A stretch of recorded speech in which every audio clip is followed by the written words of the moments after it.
Filtro 16. No se trata de ti. Este es uno de los secretos que encontramos en la Biblia y habla de cómo tener éxito en la vida. No solo me refiero a éxito como cristiano o en la iglesia. Me refiero a tener éxito de verdad en todos los ámbitos de la vida en los que tú te desarrollas. ¿Cuál es la clave para conseguir esto? Pues es bien sencilla, debes tener más sensibilidad por otros que la que tienes por ti. Hay un par de versículos que se relacionan con este filtro y lo explican de manera muy clara. El primero tiene que ver con Salomón. Poco tiempo después de la muerte de su padre, el rey David, Salomón, el nuevo rey, ofreció un sacrificio extravagante a Dios. Esto le agradó a Dios, por lo cual le dijo a Salomón que podía pedirle cualquier cosa que quisiera. Salomón hubiera podido pedir fama, dinero o que Dios matara a todos sus enemigos. De hecho, probablemente muchos cristianos de hoy pedirían algo así. Por favor, Señor, desaparece a mis enemigos de mi vista, o, por favor, Dios, tú sabes que necesito ese dinero.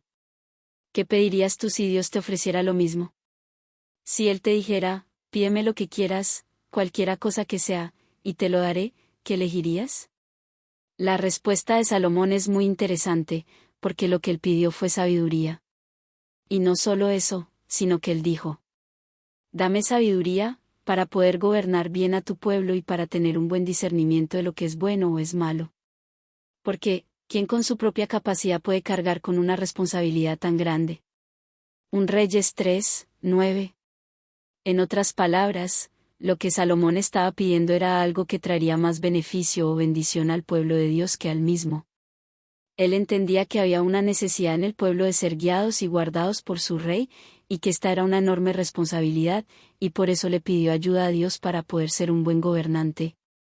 Aquí podemos ver que el corazón de Salomón era conforme al corazón de Dios, porque él estaba usando este filtro de siempre poner a otros primero. La Biblia dice que el Señor se alegró tanto por la petición de Salomón, que no solo le concedió sabiduría sino que agregó aún otras cosas que Salomón no había pedido, como riquezas y honor. David agradó a Dios porque pensó en los demás antes que en él mismo y también porque entendió que el pueblo que lideraba no era suyo sino del Señor. Yo como pastor tengo muy claro esto, y siempre le pido al Señor, diciendo: Señor, esta iglesia, este pueblo, no es mío, es tuyo.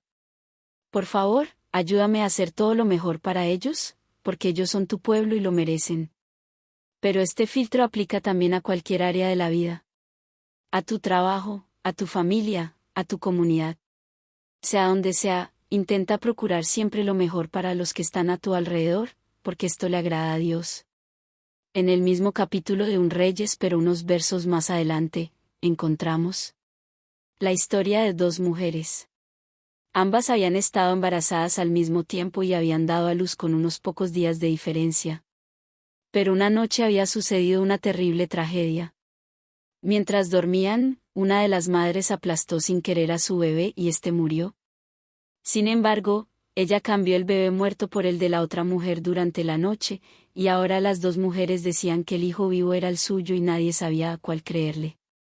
Era tan difícil determinar de quién era el bebé que este caso llegó hasta las últimas instancias de la justicia, es decir, hasta la corte del rey. Entonces Salomón, quien afortunadamente había pedido sabiduría, miró a las dos mujeres que reclamaban al hijo vivo como suyo y pidió a un hombre de la guardia que trajera una espada para partir al niño en dos. Al oír esto, la madre verdadera desistió de su reclamo y les suplicó que le entregaran el niño a la otra mujer, con tal de que no muriera. En cambio, la otra mujer estuvo de acuerdo con la solución propuesta por el rey: bien, de esta manera no será tuyo ni mío, que lo dividan entre nosotras. Un Reyes 3:26. En ese instante Salomón supo quién era la verdadera madre del bebé. Ahora, quiero que nos detengamos en un detalle que la mayoría de las veces pasa desapercibido en esta historia. ¿Notaste que al principio del pasaje la Biblia menciona que estas dos mujeres eran prostitutas? Este es un detalle interesante, porque las prostitutas eran consideradas lo más bajo de la sociedad en aquellos tiempos. ¿Y qué nos dice esto? Nos dice que la sabiduría que Salomón pidió no solo era para bendecir o beneficiar a cierta clase social, o a unos pocos privilegiados, Salomón pidió sabiduría para poder ayudar a todos sin distinción, incluso a aquellos que eran despreciados por el resto de la sociedad. Salomón no miró mal a estas mujeres ni las juzgó por lo que ellas hacían, sino que las vio como a personas valiosas, porque él entendía que eran hijas de Dios al igual que cualquier otra persona. Ellas eran parte del pueblo de Dios, y era también para ellas que él había pedido sabiduría. Este filtro nos enseña que no se trata de nosotros, se trata de ellos. Yo creo firmemente que estamos aquí, y que Dios nos escogió y salvó, precisamente para esto, para ayudar y bendecir a un mundo herido. ¿Te has preguntado alguna vez qué pasaría si tu iglesia dejara de existir? ¿Alguien se daría cuenta? ¿La sociedad lo notaría? Es triste, pero en el mundo hay muchas iglesias que viven ensimismadas y cuya desaparición pasaría totalmente desapercibida porque no están afectando a nadie a su alrededor. Debemos recordar siempre que la iglesia existe para ellos. Para los que todavía no conocen el Evangelio, para los jóvenes que andan por la vida sin rumbo ni dirección, para las familias que necesitan un toque sanador de Dios. Por eso es importante que cada tanto nos detengamos a preguntarnos, ¿estamos afectando el entorno? ¿De qué manera?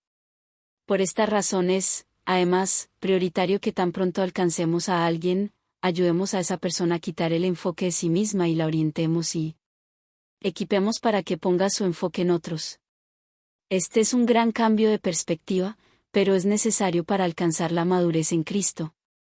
Todos, sin excepción, tenemos alrededor personas que nos necesitan,